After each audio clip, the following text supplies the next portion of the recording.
I remember reading scriptures. Sorry. And the term trust in God struck me. 當我讀聖經嘅時候，咁呢一個字，呢一句句子，相信神或者確信神係令我有一個嘅感動嘅。Something God invites us to do. 呢一樣嘢係神邀請我哋去參與嘅。And it's also an active choice that we make. 係同樣係一個好活躍嘅我哋所作嘅抉擇。The Merriam-Webster Dictionary says trust is an assured reliance on the character, ability, strength, or truth of someone or something. 咁喺呢一個嘅字典裏邊講到呢一個嘅確信呢個字，就係話我哋係保證相信一位或者一樣嘢係基於佢嗰個嘅地位、佢嗰個性格、佢嘅能力同埋佢嘅真理。Also, it says one in which confidence is placed. 同埋另一個就係話，我哋能夠係好完全嘅信賴佢。We look at, I'm trying to remember the example of the Israelites in Egypt. 咁我呢就睇翻呢一個猶太人佢哋喺呢一個嘅埃及裏邊。After 400 years of enslavement in the land of Egypt, God declares He has heard their suffering and declares deliverance is at hand through Moses and Aaron. 咁佢就喺400年裏邊喺呢個埃及喺呢個地方裏邊做呢個奴隸，到最後神宣告話：我聽到你哋嗰個嘅痛苦，咁我係宣告俾你一個釋放，係藉着呢個摩西同埋亞倫嘅手。God displays His judgment on Egypt through the confrontations between the Pharaoh and Moses. 神呢就顯示佢對埃及嗰一個嘅審判，藉着呢一個法老埃及嘅法老同埋摩西佢哋嘅對抗。10 national plagues devastate the land. 咁就有10個大災難臨到呢個地方。First, there is blood in the river of Nile. 咁第一就係有呢個血災喺呢一個嘅尼羅河。It pollutes the drinking water and kills all the fish, stinking up the land. 咁令到全個地都發臭，因為所有啲魚係死咗，同埋嗰啲水係唔適合人去飲嘅。Next, there's the infestation of frogs in the land everywhere. 咁跟住就喺整個全地係有呢個青蛙之災。Then the scripture says there is the plague of gnats. 聖經裏面再繼續講，跟住就係有呢一個虱之災。Scripture says all the dust of the earth became gnats in the land of Egypt. 聖經講俾我哋聽話，所有嗰啲塵土係變成嗰啲虱。Then there was the infestation of flies in the land. 咁然後跟住我哋見到有呢個蒼蠅之災。But God makes a distinction between all the land is filled with flies, with the exception of Goshen. 咁神喺當中裏邊就有一個特別嘅分別，就係話整個地方都係有呢個蒼蠅，係除咗喺呢個歌山呢個地方。The land in Egypt where His people dwelt. 咁喺單喺呢一個埃及呢一個地方裏邊，係神嘅子民居住嘅地方。Next, there's the plague of livestock. 咁Go ahead. 咁跟住有呢一個瘟疫之災。Where all the field animals and flocks die out in Egypt. 咁喺埃及裏邊，全地所有嗰啲畜生都係死咗，因為呢個瘟疫嘅緣故。But not the livestock of Israel. 除咗以色列人佢哋啲牲畜。Next is the heavy hail and fire across the land. 咁跟住有呢一個冰雹同埋火。Killing animals and people who didn't hide in shelter. 將所有嘅動物同埋人，如果佢哋冇走去匿埋嘅時候，佢哋都係被殺害咗。It devastated every plant in the field and trees. 因着咁嘅緣故，所有嗰啲樹、所有嗰啲田產嘅都係被破壞咗。But again, Goshen faced no such devastation. 再一次喺呢個歌山呢個地方係冇見到呢一個嘅破壞。Next came the devastation of locusts, the infestation of locusts that ate up all the vegetation that the hail didn't destroy. 跟住我哋睇到就係蝗蟲之災，咁呢啲蝗蟲食晒所有嗰啲冰災，係冇破壞嗰啲農作物，但係嗰啲咧蝗蟲就食埋佢。Next came darkness for 3 days in the land. 跟住就有呢個黑暗之災。Except where the Israelites lived. 3日3夜都係黑暗嘅，係除咗呢一個以色列人所住嘅地方有光之外。This was a foreshadowing of the 10th and final plague. 咁呢一個就係預兆緊喺最後一個審判同埋最後呢一個嘅災難要嚟到。In preparation for the final plague, 咁係準備緊喺呢個最後嘅大災之前。Moses institutes the first Passover feast with bitter herbs and unleavened bread. 咁摩西咧就設立咗第一個逾越節嘅晚餐，係食呢個無酵餅同埋呢個苦菜一齊嘅。They had to participate in their own protection by applying lamb's blood over the doorposts of their houses. 同時佢哋都係用呢一個羔羊個血就抹喺佢哋個門嗰個門框上面，為咗保護佢哋自己。So that God would see the blood and pass over their houses when he killed the firstborn human or beast in the land. 咁神當佢越過每一個房屋嘅時候，有嗰啲血喺上面嘅時候，佢就唔會進到去殺嗰個頭生嘅人或者係動物。And they were to keep this feast as a memorial in the land God promised. 佢哋係要緊守呢一個嘅筵席，係當係一個紀念，當佢哋入到去呢一個嘅應許之地。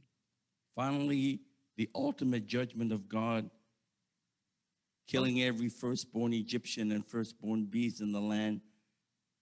Go ahead. 咁最後神呢一個最終嘅審判嚟到就係殺咗埃及裏邊頭生嘅人同埋牲畜。And sparing the lives of the Israelites following God's prescription to apply blood over the doorposts of their houses. 但係就保守咗嗰啲以色列人，若果佢哋照住神嘅吩咐，就將呢啲血係塗抹喺佢哋嘅門框上面，佢哋嘅頭生就係得到係安全。The day of deliverance finally has arrived, with God leading them with a pillar of cloud by day and a pillar of fire by night. 最終神拯救佢哋嘅日子嚟到，咁跟住咧，神就係帶領佢哋喺呢個日頭嘅時候，喺日頭嘅時候就有呢一個個雲柱，喺呢個晚上就有嗰呢個火柱。The journey to the promised land would be easy going from point A to point B. 咁進入去呢個迦南地呢一個個旅程係本來好容易，係由一笪地方進入到另一個地方。But God had other plans, and it wasn't the fastest or most efficient way to get there. 但係神有另外一個計劃，就用咗一個唔係最快同埋最短嘅路程去到達呢一處。Miranda's scripture is, "My thoughts are not your thoughts, my ways are not your ways." 聖經講到話，我嘅意念唔係你嘅意念，我嘅計劃唔係你嘅計劃。They actually had to trust God throughout the journey that he was bringing them to the land flowing with milk and honey. 咁呢一班以色列人就係佢哋要係相信倚靠神喺呢個旅程裏邊，先能夠進到去呢一個流奶與蜜嘅地方。Shortly after their escape, they faced the Red Sea. 當佢哋好離開咗呢個埃及之後，佢哋所面對嘅就係呢個紅海。It says God hardened Pharaoh's heart one last time. 神講話講俾神係再一次剛硬呢個法老王嘅心，最後一次。And he sent out Egypt's military might against the Israelites. 咁法老王就差派佢哋嘅軍隊去追趕呢班以色列人。They endured 400 years of hardship and oppression, but not mass slaughters. 佢哋雖然係喺400年裏邊喺呢一個嘅壓迫同埋呢一個好辛苦嘅工作裏邊，但係從未曾見過話係佢哋全個人群係被屠殺。So they panicked. 所以佢哋就驚惶。Psalm 106, verse 7 says, Our Father, when they were in Egypt, did not consider your wondrous works. They did not remember the abundance of your steadfast love, but rebelled by the sea at the Red Sea. 詩篇第106篇第7節，我哋嘅祖宗在埃及唔明白你嘅奇事，唔紀念你豐盛嘅慈愛，反倒在紅海行了悖逆。Yes, they faced mass destruction. 係，佢哋係會好似要面對呢一個全人群嘅屠殺。But they quickly forgot their history with God. 但係佢哋就即刻就好快忘記咗過去神點樣與佢哋同在。Was it not God who dealt with Egypt with the 10 plagues? 唔係神係對付呢一個嘅埃及係用咗呢個10個大嘅災難咩？ Didn't he make a distinction between Egyptians and Israelites in Egypt? 神唔係喺呢個埃及地嘅裏邊將埃及人同以色列人分別出嚟咩？ And on the final judgment, didn't he protect the Israelites from death? 喺佢最後嘅審判嘅時候，神都係保守呢啲以色列人係冇死亡。Was God going to abandon them to destruction at the Red Sea? 咁係咪喺呢個時候喺呢個紅海嘅面前，神係會放棄佢哋等佢哋滅亡呢？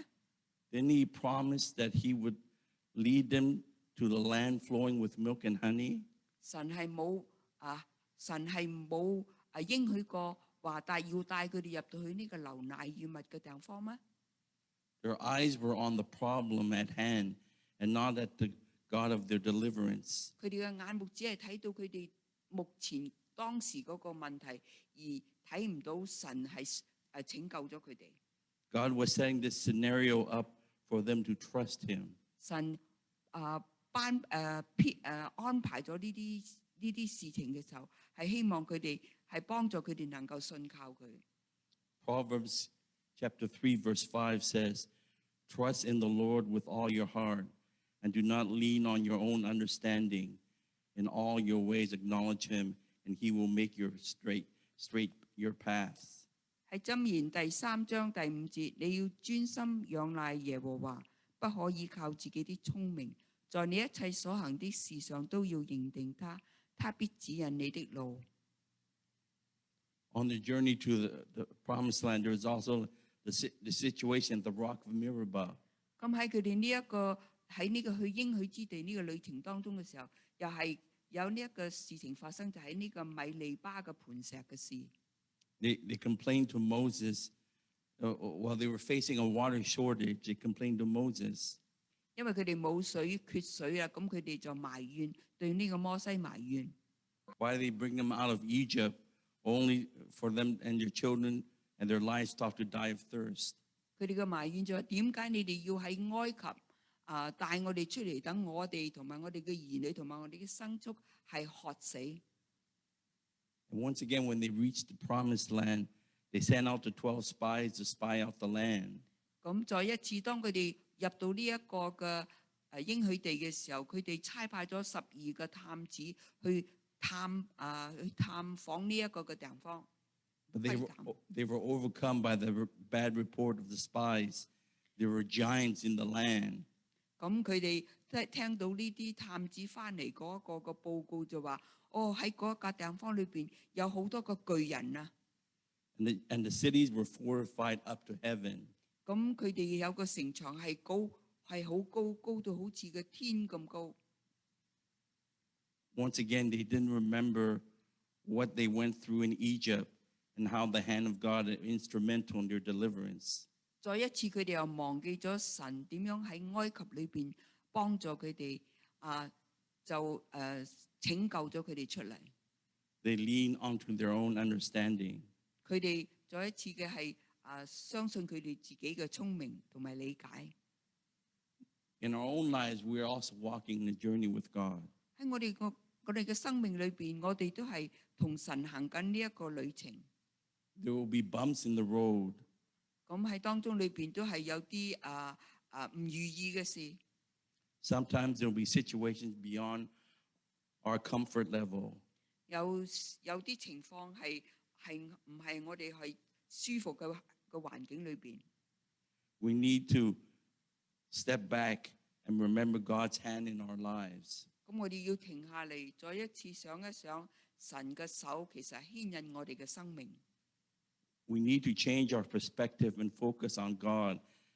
我哋要改變我哋個觀點，而係個焦點應該擺喺神裏邊。And not our understanding of the situations in life. 就唔係話去盡我哋嘅力量去明白我哋當時嗰一時嘅處境。Psalm 121 verse 1 says, I lift up my eyes to the hills. From where does my help come? My help comes from the Lord who made heaven and earth. 喺詩篇121篇第1、第2節講，我要向山舉目，我的幫助從何而來？我的幫助從造天地的耶和華而來。In the New Testament, 2 Corinthians chapter 5 verse 7 says, we walk by faith, not by sight. 喺新約聖經哥林多後書第5章第7節，因我哋行事為人是憑着信心，不是憑着眼見。And Romans 8:28 says, and we know that for those who love God, all things work together for good, for those who are called according to his purpose. 羅馬書第8章第28節，我們曉得萬事都互相效力，叫愛神嘅人得益處，就是按他旨意被召的人。Not that all things are good. 唔係話萬事都係所有都係好嘅。But God works them for good.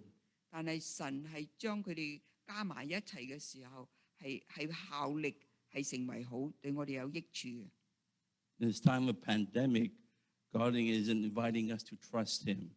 喺呢一個大疫情嘅嘅時期，神係邀請緊我哋係再一次嘅嚟信靠佢。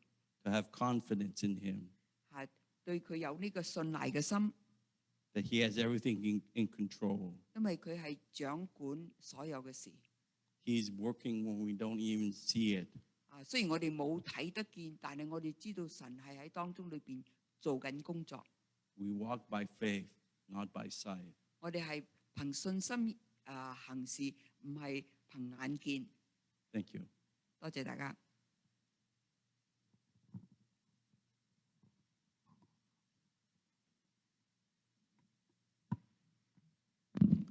Thank you, Pakho.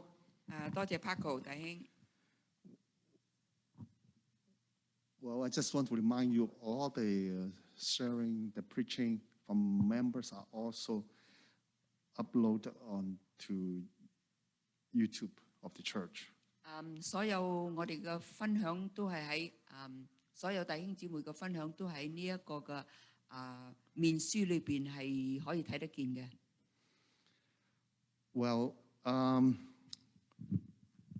just want the people in the sanctuary to know that you can also turn around to the back, and if the screen is not as clear, the TV is clearer. OK， 喺教會呢邊人，若果大家想睇得清楚，可以調翻轉頭望後面嗰個電視。I forgot to take off the mask. Well, today we will also have our missionary Randall and Denise Naylor to come and share the update with us with the work, the progress in Hong Kong. 我哋今日都好高興有我哋嘅宣教士利永道牧師同埋佢太太 Denise 喺香港裏邊而家即係講俾我哋聽佢哋香港嘅工作嘅情況。The first time I met Randall was around 1980. 我第一次認識利永道牧師就係1980年嘅時候。Our church tried to arrange a retreat. 咁嗰時教會係籌備一個退休會。We tried to rent a chalet from the Lakeshore Church. 咁嗰時就想租一間避暑屋，係從一間西人教會裏邊嘅。And he is a member of the church, and he was in charge of that. So we met up at the CP, Canadian Pacific, in downtown. 咁我咧就去到 CP 嗰個地方裏邊，係遇見佢，因為佢係負責喺呢一方面嘅工作嘅。So he was working for that CP actually when he was in Montreal. 咁當佢喺滿地可嘅時候，佢就喺 CP 呢間公司裏邊工作。We crossed one another's path several more times. 咁跟住之後，我哋有幾次再一次嘅遇見嘅。Little do I know, they eventually become a missionary to Hong Kong. 咁真係冇想到佢會喺香港成為一個宣教士。And marry a Chinese lady. 咁甚至係有一個中國人嘅太太 Denise。Well, I went to Hong Kong a few times, and then we met up too. 咁當我喺香港去過香港幾次嘅時候，都有見過佢哋。When I came back to the church, and I realized the church has picked them as a missionary. 當我翻到呢間教會嘅時候，我後尾先知道，我哋教會係揀咗係佢哋係成為呢間教會嘅宣教士。Over the years, and you have increased your contribution and support, financial support to Randall and Denise. 咁喺呢幾年嘅時候，教會裏邊你哋都係增加咗你哋喺呢經濟上面支持呢一對嘅宣教士夫婦。Without us pushing it. 我哋都冇點樣係去做任何特別工作。So on behalf of the board, I want to encourage you and also applaud you for all your efforts. 咁代表執事會，我多謝你哋對佢哋嘅支持，同埋希望你哋繼續呢一個嘅支持。A few weeks ago, Randall sent me a link to show an update from Dropbox. 咁幾個星期前嘅時候，李牧師咧就喺網上寄咗啲嘢講俾我聽，關於佢哋嘅最近嘅工作。I didn't know how to do it. 咁嗰時我唔識得點樣做。Well, we are still new with the Zoom and all that. We have to download and we have to play around with the video. 因為呢個疫情嘅緣故，呢個 Zoom 我哋都係仲要嗰陣時係要學好多嘢。And everybody else are worshiping at the church. I mean, at home. 咁大家都係喺屋企裏邊、網上裏邊敬拜嘅。So suddenly a thought came to me, and I said, "Well, if we are worshiping in Zoom, that means it's better for them to give us an update in person." No, not in person, on Zoom. 咁我哋既然係咁嘅時候，咁佢哋都可以喺呢個 Zoom 裏邊嚟俾我哋佢哋最新嘅工作。He took me up on that. 咁佢答應咗。So here they are today. 咁今日咧，而家呢個時候咧，就佢哋喺我哋嘅當中裏邊。But you need to remember, this is almost 12 o'clock now in Hong Kong, or 11 at night. 咁大家要知道呢個時候香港應該係11點或者12點鐘晚上嘅。So we want to thank you for staying up late and join us in the Zoom meeting. 我哋多謝佢哋係未瞓覺，係喺呢個時候同我哋一齊參加呢個 Zoom meeting。One last thing I want to say is that last time they came was November the 19th, 2017. 咁佢哋上一次嚟我哋教會就係2017年11月尾嘅時候。So let us welcome Randall and Denise from Hong Kong. 我哋大家而家要歡迎呢利牧師夫婦喺香港同我哋一齊有聚會。Randall, please come and start your microphone and also your video so that we can see you. Okay. Hello, everyone. Greetings from Hong Kong. 弟兄姊妹好啊！我哋咧喺香港即係大家問候。We trust that you are able to hear us now clearly. 希望大家咧都可以咧聽得清楚。Correct. It's now 11 o'clock at night, so we are the only ones with an excuse that say we can go to sleep. 我哋咧就冇錯，正話牧師講咧，而家係即係11點鐘啦，香港夜晚啦。咁我哋咧應該就係唯一一個咧陣間就可以話我哋咧可以咧係去瞓覺啦，瞌眼瞓啊。just want to bring you a little bit of an update of what's happening in the city and what's happening with our lives. 今日咧好想咧都好簡短咁同大家咧就分享下喺即係香港嘅情況，同埋咧我哋嘅事工。As you know, we're a city here of 7 million people. 大家都知道咧，香港有700幾萬人。And the number of infections of the COVID infection compared to other places is still quite low. 咁今次呢個新冠病毒嘅肺炎咧，嗰個嘅即係感染嘅人數咧，其實喺香港嚟講咧都唔算太高嘅。The city now is reported there's about 77 people have died. 今日為止咧，香港咧係有77個人咧因着呢個新冠病毒咧係死亡嘅。And about 4,600 have been infected with the virus. 感染嘅人數咧係4600幾啦。In the months at the beginning of the year, the infection rate went up, and then it started to decline and go down.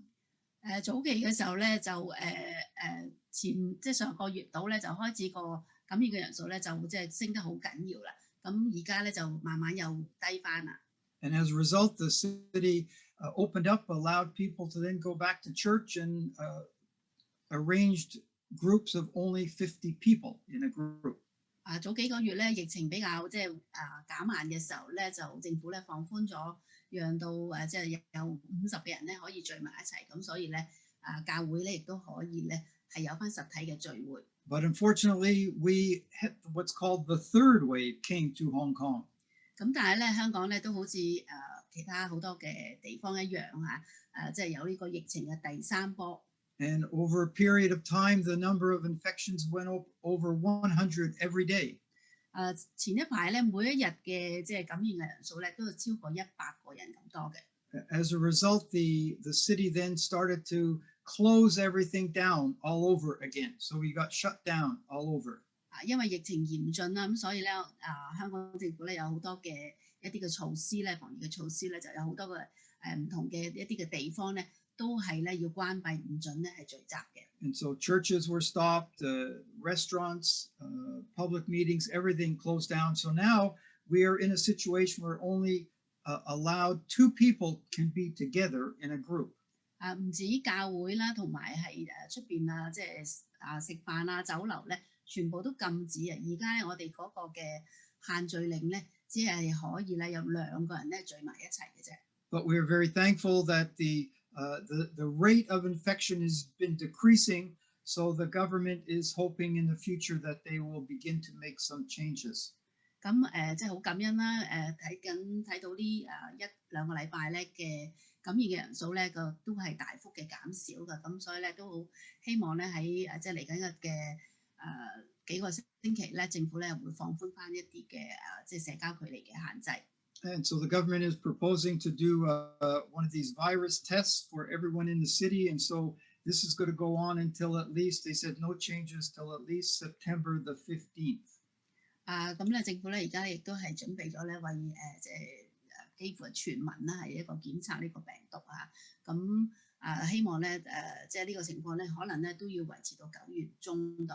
So what's happened with us in our ministry here? 咁我哋嘅即係服侍事工方面又點樣咧 In the month of February, just before all of the restrictions came into place, we had an opportunity to go and return back to the country of Cambodia. 喺2月嘅時候咧，其實疫情已經開始咗啦。咁但係咧，當時咧係我哋仍然有機會咧去到柬埔寨嗰度咧係教神學嘅。And I went there to teach in the Bible college course there over a 2-week period. 嗰一次咧，我亦都喺柬埔寨嗰度咧教咗2個星期嘅神學課程。And we were able to get almost the last day before the city was shut down. We got a flight back to Hong Kong, so we were very thankful. 喺嗰個時候咧，其實柬埔寨咧個疫情亦都開始嚴重啦。我哋咧係幾乎係喺最後嘅一日咧係可以飛翻出嚟嘅時候咧，我哋可以翻嚟香港，係好感恩。And because now of all the travel restrictions, we have not been able to go on any ministry. We were planning to go back up north to the country of Mongolia to teach, but the Bible college and the country is shut down, so we cannot go. 咁因著呢個疫情啦，同埋呢個係即係即係旅遊嘅限制咧，咁所以而家我哋咧邊度都去唔到啊。原本我哋咧係計劃咧係會即係今年都會去到蒙古國呢個地方咧係去即係教神學，但係咧而家咧應該都係會要取消啦今年。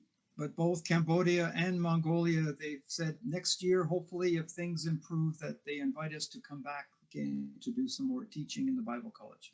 咁柬埔寨同埋蒙古嘅神學院咧，亦都係話即係好希望咧能夠出年個疫情咧能夠受控嘅時候咧，係我哋可以咧再翻去嗰個國家度咧係教神學。So we focused most of our activities in the last while on ministry here in Hong Kong. 所以過去嗰幾個月咧，我哋咧都係咧主要係喺香港嗰度咧係服侍呢度嘅教會。Unfortunately, also because of the virus, the prison ministry that Denise was involved with has been shut down. 咁因咗疫情咧，咁所以咧所有嘅即係探訪我參與嘅監獄探訪咧，全部都要停止嘅。But we've been involved in preaching in churches here. I probably preach about twice a month in different Chinese churches. 咁我哋喺香港咧，而家咧主要咧就係大概一個月咧有2次咧喺唔同嘅教會裏邊咧係去講道分享。And we are, like Pastor Saul mentioned, we are also learning how to use all of these technology things that we're not very good at. 頭先好似即係牧師咁講啦，其實咧我哋都係咧一個即係新手啊，對於呢啲咁嘅科技嘅嘢咧，我哋都喺度學習當中。So I'll tell you a very sort of funny story that happened. 咁咧講個即係笑話俾大家聽。We were invited to go to a church, and so they asked us to go on a Friday night to videotape our sermon so that they can show it on the Sunday morning. 咁我哋即係上幾個禮拜咧，有一次咧就去到個教會度咧，佢哋係提早星期5咧係錄影嗰個嘅講道嘅。So we went to the church, and in an empty auditorium, we preached and had a 45-minute sermon. 咁我哋去到嗰個教會咧，佢哋準備好晒所有啲錄影啦。咁我哋就對住一個空無一人嘅教會咧，咁講道啦，咁講咗咧差唔多45分鐘錄影咗。As we finished, the technician came down to us and said, "Oh, I'm so sorry. Our computer hard drive did not work. Can you preach it all over again?" 我哋完咗之後咧，咁咧好彩咧，佢哋嘅即係做音響嘅弟兄咧都 check 一 check， 咁佢咧就即刻落嚟話俾我哋聽。哎呀，唔好意思啊，牧師啊，因為個即係硬碟咧，好似咧即係有啲問題啊，錄唔到啊頭先。So we preached our sermon all over again to an empty church. 咁咧我哋即係當時都係冇辦法啦。咁我哋咧就佢叫我哋重新再錄影一次，咁我哋咧又對住嗰個即係冇人嘅教會咧又講咗一次。Just like what you are experiencing in Montreal and Canada, many countries, with the epidemic striking in the cities and the countries, it's affected people in many, many different ways. 香港咧亦都係好似世界即係各一樣好似加拿大一樣因着呢一個嘅疫情嘅關係咧，其實咧都好多人咧都受到好大嘅影響。We are seeing a lot more loss of employment in the lower end, in the restaurant and travel and hotels, all that. It's great job loss is occurring here in the city. 喺香港咧，我哋都見到係越嚟越多嘅人特別係做餐飲業啦、旅遊業啦，或者係酒店嘅咧，係真係越嚟越多人咧，佢哋係失去咗佢哋嘅工作。They talk about almost 99% decline in the tourists coming, and Hong Kong needs tourists to survive. 咁大家都知道即係而家冇咗旅遊咧，香港大概係99%嘅旅遊業咧係即係都係冇咗嘅，咁係對香港嚟講影響好大。And so that, of course, is affecting people in our churches. 咁呢樣咧亦都係咧影響到咧係即係教會裏邊嘅即係弟兄姊妹嘅。And it's creating within the city and within the lives of even Christians a level of stress and anxiety that they've never experienced before in their life. 今次呢個疫情咧即係引起嗰個嘅即係各方面嘅影響咧，係即係大家咧都係從來都未經歷過。For many of you know that for a Hong Kong person, it's a must to go and eat out in restaurants. 大家都如果知道香港人咧，佢哋係最中意出去食嘢嘅。Hong Kong people love traveling. 咁香港人咧亦都好中意旅遊Now they can't do this. 但係而家咧兩樣都唔得。And in one sense, it's providing really for us as we are involved in ministry, even with Christians, an opportunity to remind the people of the priorities in their life. 但係咧，亦都藉住呢個機會咧，亦都係俾咗一個好嘅機會，我哋咧能夠咧同弟兄姊妹咧去分享，甚至乎咧係鼓勵佢哋咧重新去檢視下自己人生嗰啲優先嘅次序。And so it's been wonderful for us to be able to meet with sometimes with believers and just try to encourage them and to give them a sense of hope that God, as was shared in the sermon this morning, God is in control. 咁咧，亦都俾個機會我哋咧，我哋好多時同啲弟兄姊妹咧係有機會去傾偈嘅時候咧，我哋都鼓勵佢哋咧，同埋咧亦都係即係叫佢哋咧係唔需要擔心，因為咧我哋深信咧神咧佢係掌管一切。Just over 2 months ago, we had the graduation in the PAOC Kachi Secondary School. 2個月之前咧，我哋嘅加拿大神召會喺香港有一間嘅中學咧，加治中學咧，就有一個畢業禮。And so we had to have the graduation. Everybody was wearing face masks. We couldn't shake hands. The students picked up the diplomas off the desk and we took photos. That was it. 呢個咧係一個好特別嘅一個畢業典禮嚇，所以當時咧啲學生咧係我哋連埋即係所有嘅嘉賓啊、老師咧，全部都戴口罩啊。咁又冇人咧係可以握手，佢哋自己咧亦都冇人頒一個嗰個證書俾佢，自己喺台上攞咗個證書咧，上去影相就 OK 啦。For us personally, we are okay. 對我哋個人嚟講咧，我哋咧即係暫時嚟講都係冇問題嘅。We are thankful our health is good. 咁我哋都好感恩，我哋咧身體都冇事。The difference for us is, as you know, for many of you, Hong Kong, everyone lives in small apartments. So we are spending a lot of time together in small places. 咁但係大家都知道咧，香港嚇即係居住嘅地方係真係好細嘅嚇，比較喺北美。咁所以咧，我哋咧都係咧，好多人咧都係即係喺個屋企裏邊咧，係即係好多嘅時間咧都要家人喺埋一齊。But it's actually things are improving in one sense that in Hong Kong it's a law that you must wear a face mask. 咁喺香港咧，而家咧亦都係有一個嘅即係法例咧，係規定咧，我哋一出門口喺公眾嘅地方咧，就要戴口罩。So we are doing good, and we do want to, as Pastor Ho mentioned, we do want to thank you, church, for your prayers and for your support financially of our ministry here in Hong Kong and in Asia. 頭先咧，牧師咧講到咧係即係教會對我哋弟兄姊妹對我哋嘅即係宣教嘅上邊嘅支持咧，我哋都好想藉呢個機會咧係即係感謝大家咧對喺我呢個宣教嘅路上咧同我哋一齊同行。We want to let you know that our plan is to go back to Canada next year if we can for our home assignment. 咁我哋咧下一次嘅即係述職嘅年咧就應該係出年嘅。And so we're making plans to arrange to go back probably late in the summer or in the fall in 2021.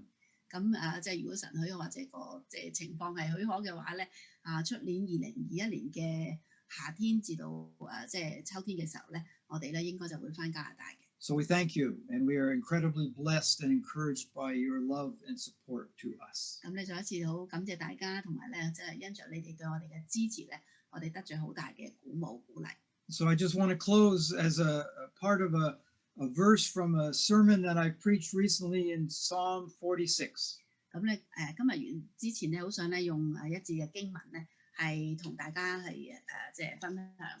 And Psalm 46, the first verse says, God is our refuge and our strength. 喺詩篇嘅46篇裏邊講到咧，係神係我哋嘅避難所，係我哋嘅力量。He's a very present help in times of trouble. 佢係我哋咧係即係喺患難中隨時嘅幫助。We are all in times of trouble. 我哋而家咧真係每一個人咧都係喺患難當中。It says, therefore we will not fear. 但係咧，我哋咧係唔需要害怕。Because the Lord Almighty is with us. 因為咧係萬軍嘅耶和華咧係與我哋同在。Thank you for the opportunity to share a little bit of our lives and our situation and be encouraged that we are following God and serving Him as best as we can here. 好多謝咧係牧師啦同教會咧俾呢個機會我哋咧喺呢度咧同大家咧係分享我哋一啲嘅近況。And we look forward to being with you in person in Montreal, my home city, hopefully sometime next year. 咁咧，我哋咧都即係我都係好期望嚇，好期待咧，係出年嘅時候咧，係喺我自己嘅家鄉啊滿地可呢個地方咧，係同大家咧係親自見面。Thank you and blessings. Thank you. 多謝大家，祝福大家。Well, thank you. Just a minute, I'm going to turn off the sound here. Thank you, Randall and Denise. 多謝李牧師同埋李師母。Well,